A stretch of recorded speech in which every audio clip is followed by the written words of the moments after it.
If there's a battle cry for foodies these days, it's seasonality. The idea being that palate and planet alike profit from your serving up what is grown locally whenever possible and only when it's in season.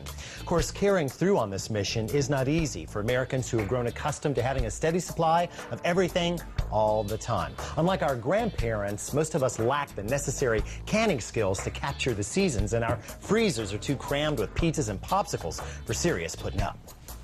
So when the tidal waves of plenty crash over us in the harvesting months, the fruit piles high. And no matter how much we munch, we can't possibly munch it all. Before we know it, those food fiends, bacteria, yeast, and mold, oh my, barge in, reducing our cornucopia to an ooey, gooey, furry, stinky little puddle. Then, when the fruity flow ebbs to a trickle in winter, we've no choice but to turn to high-priced fruits grown in distant lands, which might not taste like anything at all, were it not for the strange chemicals that they spray upon them. Of course, with a little bit of know-how, some sound science, and a wee little smidgen of hardware, you can comfortably contain an entire season of fruity goodness into a package that you can use later at your whim. That's right, dried fruit. Nope, it's not something you buy. Well, you could, but you'd be shelling out a lot of dough for fewer flavors and more yummy chemicals. Not only is it easy to make, home-dried fruit opens up a whole new world of...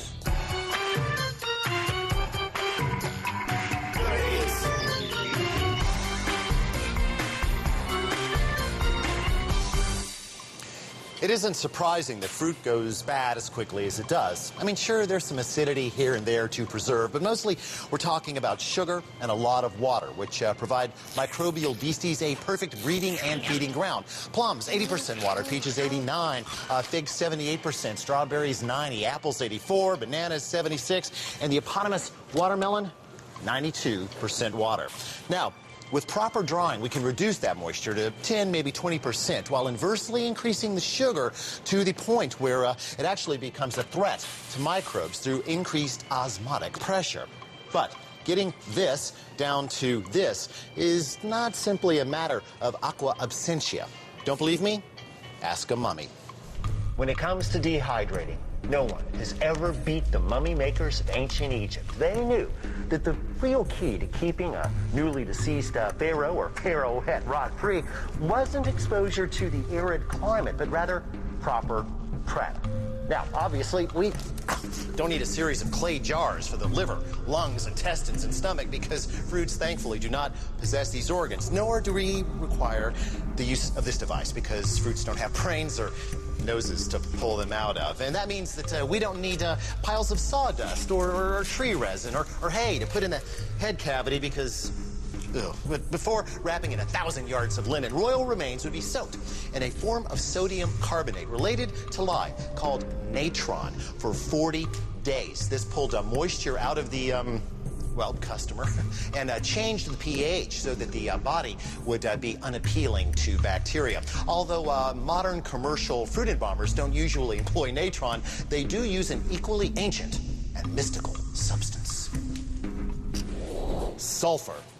Anyone who's purchased commercially dried fruit in the U.S., or red wine for that matter, has witnessed firsthand the power of this element, which is one of the most popular food additives in the world for this simple fact. It can slow down bacteria, molds, and yeasts by tricking them into mistaking it for vitamin D, which they pig out on and then die.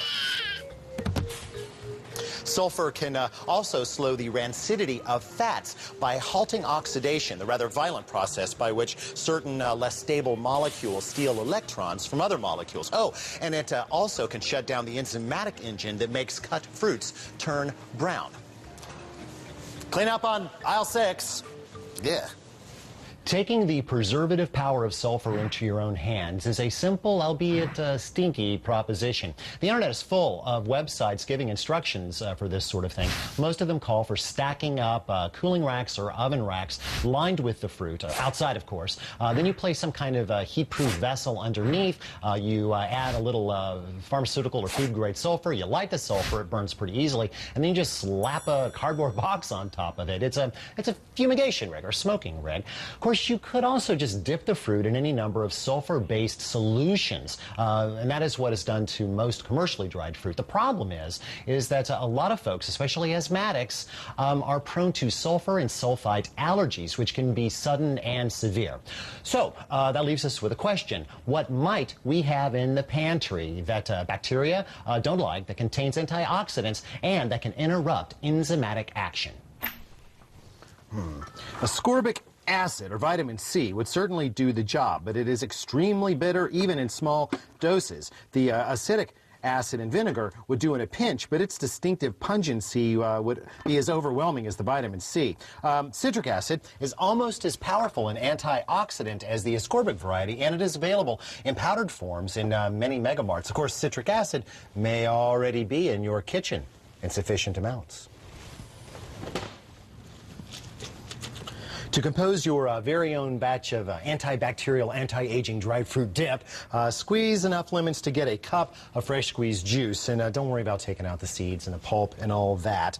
And then dilute it into 1 quart of water. There. Now, as you can see, I've amassed some of my favorite mummification candidates. I have 2 big, fat, juicy mangoes here, 3 nice gala apples, and a lovely pint of strawberries. So delicious, but for such a short time each year. We're going to change all that. Now, before we dip, further prep is necessary. Peel and cube your mangoes and then cover. Ditto the apples. There we go. Of course, it's kind of tough to peel the strawberry with all those seeds on it, so we'll just leave them be. Now, this soak should be brief, no more than 2 minutes. Matter of fact, 30 seconds would be enough. Then drain them thoroughly and have them standing by for the dehydrating mechanism.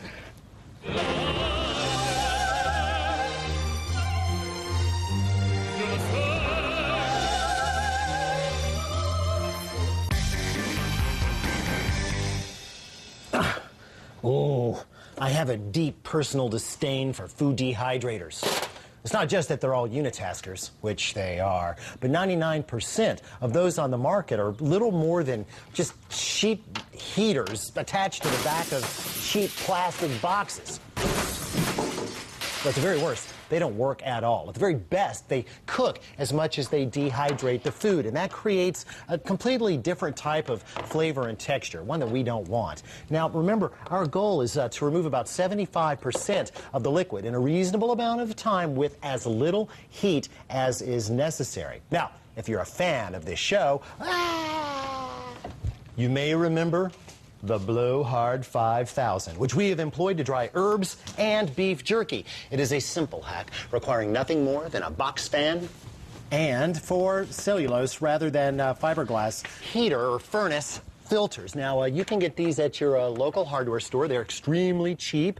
Sometimes they come with this kind of little paper grid over it, and you can just cut all that off, no problem. Now, fruit, of course, is sticky and it's wet, and it'll definitely bind up on those filters. So what I used to do is I used to line them with just big pieces of window screen, but my doctors told me that's not food-grade plastic, and I could, like, sprout another eye or something. These are food grade. See these little guys? These are mats that come from commercial dehydrators, but that does not mean that we have to buy a dehydrator. Nope. All you have to do is go to the internet and go to your favorite search engine and type in dehydrator tray liners, and you can buy these cheap and quickly. You're going to need 6 of them.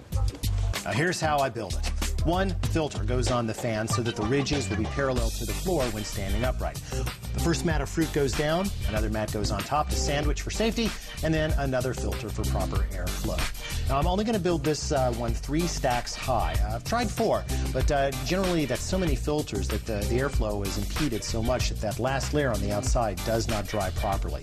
This way we ensure that everything will dry. And the last filter goes on with the metal facing out, if it's there.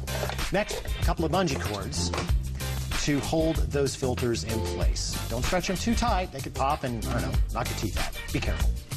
1 on the top and 1 on the bottom. There, nice and secure. Set up your blowhard someplace nice and peaceful. Turn on your fan and let it do its thing for 42 to 48 hours. Now, I like doing this in my spare bathroom, but you know, you wouldn't turn the water on in here, right? Good.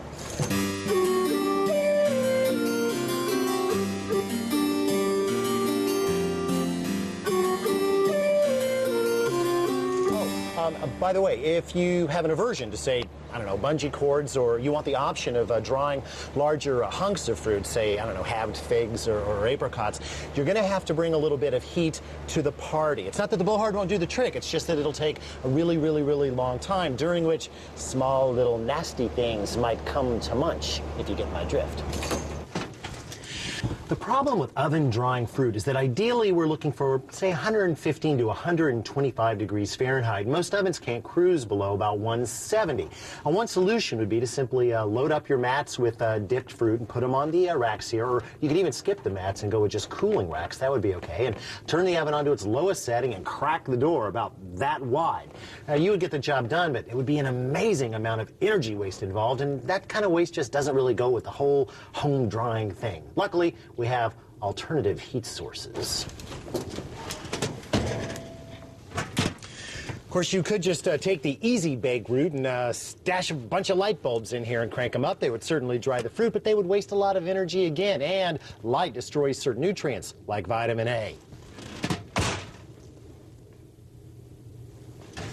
During cold months, most hardware stores sell little heaters like this that have built-in fans. This one costs about 20 bucks, and it's actually made to go flush against the wall, which means we could just lay it on the floor of the oven and dry the fruit above as long as we left it on low. I've done several batches like this, and the problem is small though it is, it still creates a lot of heat. If you're not very careful, you'll create cooked flavors, which is not what I'm looking for. And that is why I went to the pet store. Actually, I went to the pet store because I had a lizard. Big, mean thing. I got rid of it. One of the things that I learned is that lizards like it to be warm at night, but they like it to be dark. So they sell you these little ceramic heaters that you screw into a normal light socket. Now, if you were to stash one of those in the bottom of your oven thusly, and if you were to add a fan, say a little battery-powered one like you get at a camping store, that one has a magnet on it, you would have a very effective food dehydrator. And if you had a probe thermometer like this, and I'm betting that you do, and if you connected that probe to the bottom of a rack with a little gym clip like this, then you would have a very effective monitoring system for your food dehydration needs. Next step, make yourself a little foil ball, place it up against the switch that turns off the oven lights, and close the door. Not only will that save your bulbs, it'll open up a crack for humid air to escape, and that will speed the drying process. Also will protect your various cables. Now, how long this will take depends completely on the make and model of the oven, make and model of the fruit, how much you've got in there, how big the cuts are. But for formats, I would say expect anywhere from 12 to 18 hours. Last step, you want to remind yourself of what's going on in there so that you don't turn on the oven and melt all those nice mats.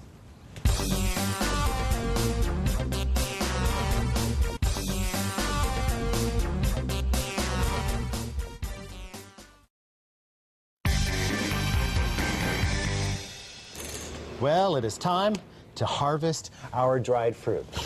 I just smell all that fruity goodness. Why even my shower curtain smells fresh and delicious. Now, when you unload your blowhard, you'll notice that the fruit is definitely shriveled, and it's also a little bit darker in color. But notice there hasn't been much in the way of browning, and that's because of our dipping process. So, how do you know when the fruit is really dry? Well, take a look. Pieces should bend without breaking. They should feel leathery. And if you squeeze a whole bunch in your fist and then let go, there shouldn't be any apparent moisture on your hand. Now, if you used a heated rig, like your oven, you want to make sure to let the pieces cool down before you test them. Hot fruit almost always feels moist. Now, at this point, the fruit is only mostly dry. There may be a couple of pieces that are relatively moist. And if you store them all together, that moisture could set off decomposition, and that could be messy. That is why it is important to condition the fruit. Simply move it into a large vessel, like this jar, making sure that there's plenty of air room. Okay, seal it up tight, stash it for about a week, giving it a toss every couple of days. That'll allow the moisture level to reach an equilibrium. Then you can move to the container of your choice.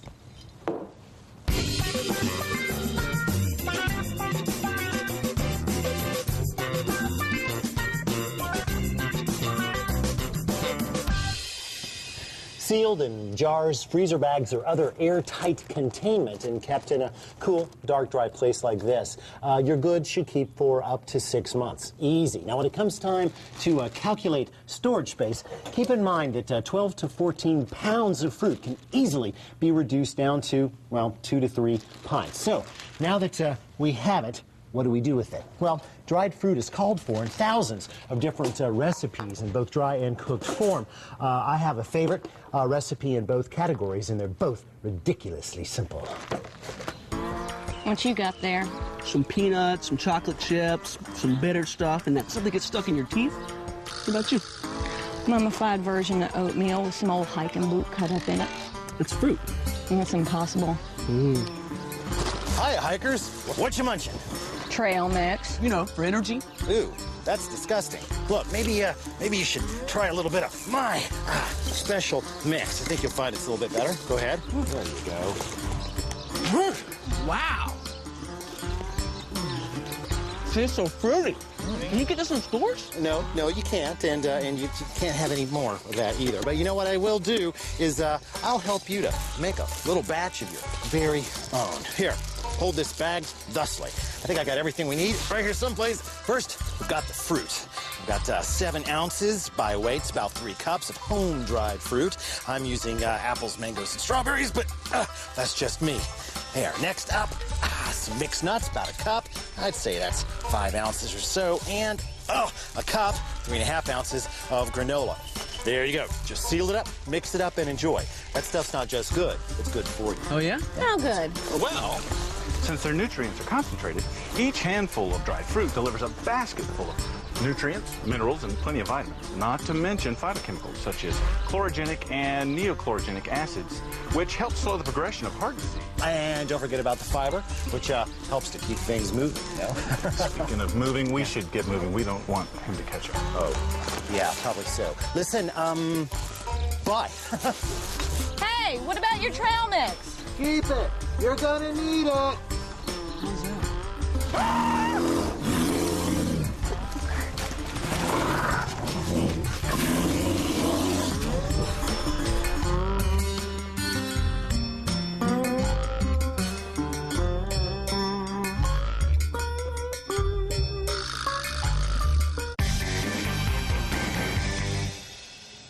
Although dried fruit can be reanimated, as it were, by simply soaking it in boiling water or juice for, say, 10 to 15 minutes, I often find that it can be rehydrated in the target food. For instance, chopped dried fruit can be added directly to a muffin batter or a rice pilaf. Pretty, isn't it? I've also been known to cook fruit directly into ice cream bases, and although it can be sprinkled directly on salads, if you take the time to soak it in your vinaigrette first, well, you can see where I'm going with that. Now, on to my favorite dry fruit application.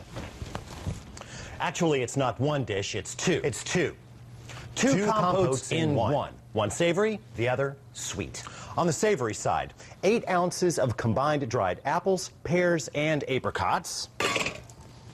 1 small onion cut into rings. A teaspoon of minced garlic. 2 ounces brown sugar. The zest of 1 lemon. 1/4 cup each orange juice and cider vinegar, and 4 cups of water are brought to a boil in a small saucepan set over medium heat. Meanwhile, on the sweet side, a slightly different procedure. The same 8 ounces of dried fruit, only this time it's been soaking in 2 cups of water for an hour. Then it goes into the pan along with another 2 cups of water, 1/2 cup of orange juice, 1/2 cup of sugar, and the zest of 1 lemon. No pith, please.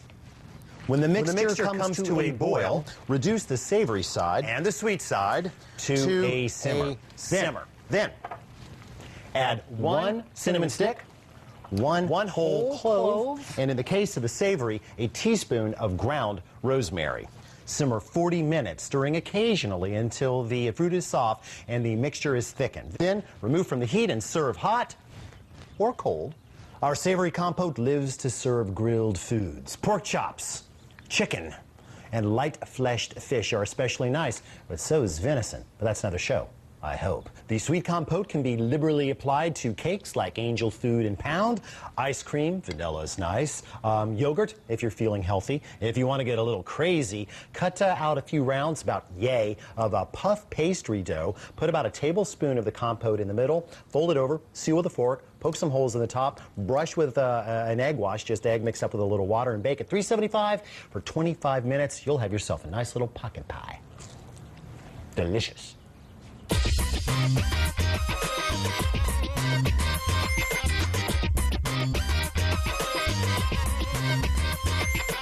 You know, I failed to mention when I was in here a few thousand years ago that in the last couple of decades, several tombs have been opened in Egypt, and they have found vessels, jars and whatnot, full of dried fruit. Now, we don't know if the fruit was actually already tried when it went in, or if the desert and time had just taken their toll. But what's interesting is that some of the more curious archaeologists who wanted to find out rehydrated some of the fruit, tasted it, and reported that it did indeed taste fruity. Just further proof that dried fruit is an extra fine anti-pal.